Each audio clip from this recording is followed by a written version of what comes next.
مریم وہ جو ڈیٹیلڈ ہے وہ آپ کے سامنے ہیں جی، میرے سامنے تو ہے. ہاں ٹھیک ہے، وہ آپ کو پہنچ جائیں گے جی. تو کہنے کا مطلب یہ ہے، میں یہ کہہ رہا تھا، اس طرف توجہ دلا رہا تھا کہ پچھلے 25-30 سالوں کے اندر جو نوجوان آج 25 یا 30 سال کا ہو رہا ہے، اس نے ہر طرح کی حکومتیں دیکھ لی ہیں. اس نے مارشل لا کی حکومت دیکھ لی مشرف کی، اس نے پیپلز پارٹی کی حکومت دیکھ لی 5 سال کی، اس نے ہماری حکومت دیکھ لی 5 سال جو حقیقتاً 4 سال کی تھی، اس نے پی ٹی آئی کی حکومت دیکھ لی 4 سال کی، اس نے نگران حکومتیں دیکھ لی، اس نے ایک مخلوط حکومت دیکھ لی. یہ 5-6 قسمیں ہیں حکومتوں کی جو آج کا نوجوان دیکھ چکا ہے. اس کے لیے فیصلہ کرنا بڑا آسان ہے. وہ سامنے اسکیچ بنا کے، خاکے بنا کے دیکھ سکتا ہے کہ یہ ہے. ماشاء اللہ کو چلے ہم نکال دیتے ہیں. 2008 سے 2013 تک ایک پارٹی نے حکومت کی اس ملک کے اندر. اس نے کیا کیا؟ ایک پارٹی ہے جس نے 2013 سے 2017 یا 2018 تک حکومت کی، اس نے اس ملک کو کیا دیا؟ ایک پارٹی ہے جس نے 2018 سے 2022 تک حکومت کی، اس نے اس ملک کو کیا دیا؟ فیصلہ بڑا آسان ہے. نعروں، دعووں، کھوکھلی باتوں، الزامات، گالی گلوچ. میرا خیال ہے کہ یہ ووٹ دینے کے لیے کنسیڈریشن صرف ہونی چاہیے یہ کہ جی پوچھا جائے کہ جناب یہ 5 سال ہیں پیپلز پارٹی کے، آپ بتا دیں کہ آپ نے 5 بڑے بڑے کام کون سے کیے. پی ٹی آئی سے پوچھا جائے کہ جناب 4 سال آپ رہے ہیں، آپ نے 4 بڑے بڑے کام کون سے کیے. ہم سے پوچھا جائے جی کہ میاں صاحب سے پوچھا جائے کہ 4 سال آپ نے گزارے ہیں، آپ نے بڑے بڑے کام کون سے کیے ہیں. یہ سوال ایک ریڑھی والے سے کیا جائے، ایک رکشے والے سے کیا جائے، ایک کریانہ فروش سے کیا جائے، وہ بھی بتا دے گا. وہ سر پہ ہاتھ رکھے گا جی اچھا جی مینو تو یاد نہیں ہے کہ پی پی پی نے کی تاثیر تھے، مینو تو پی ٹی آئی دی بھی کوئی گل یاد نہیں آ رہی. البتہ اے میٹرو جڑی ہے شہباز صاحب نے بنائی سی، اے سڑک اے جڑی موٹر وے ہے میاں صاحب نے بنائی سی، اے لوڈ شیڈنگ بڑی ہو رہی سی روشنیاں میاں صاحب نے دیتیاں سن. اور جو انٹلیکچوئلز ہیں وہ کہیں گے جی کہ آئی ایم ایف کو الوداع کہا تھا، سٹاک مارکیٹ کو کہاں لے کے گئے تھے، وائٹ پہ لے کے آئے تھے فاٹف کو جو بلیک میں جا رہی تھی.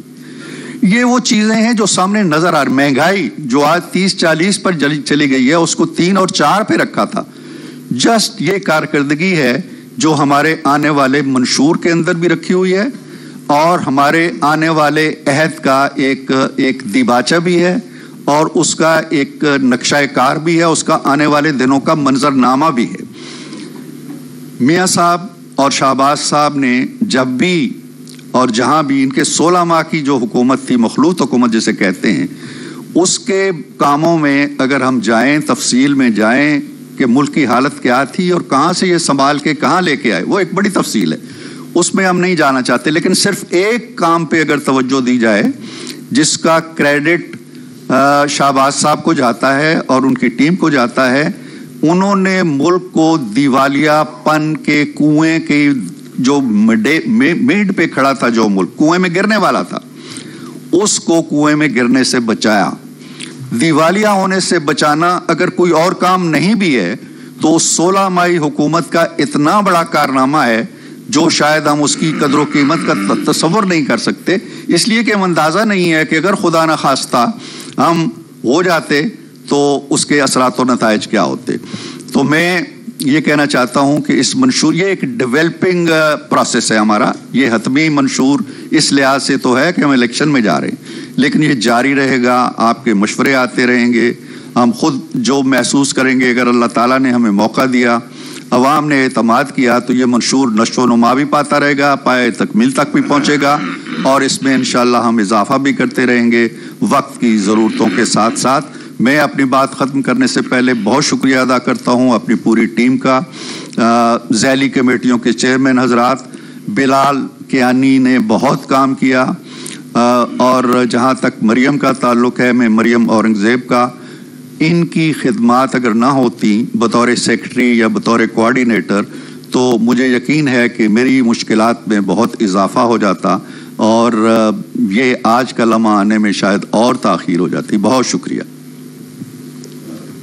بہت شکریہ عرفان صدیقی صاحب.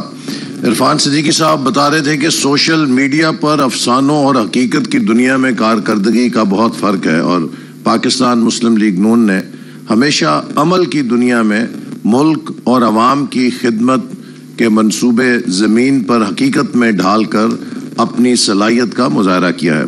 اب میں دعوت خطاب دوں گا صدر پاکستان مسلم لیگ نون جناب شہباز شریف صاحب کو، جو پاکستان مسلم لیگ نون کی ترقی کے ویژن کا فیس ہیں.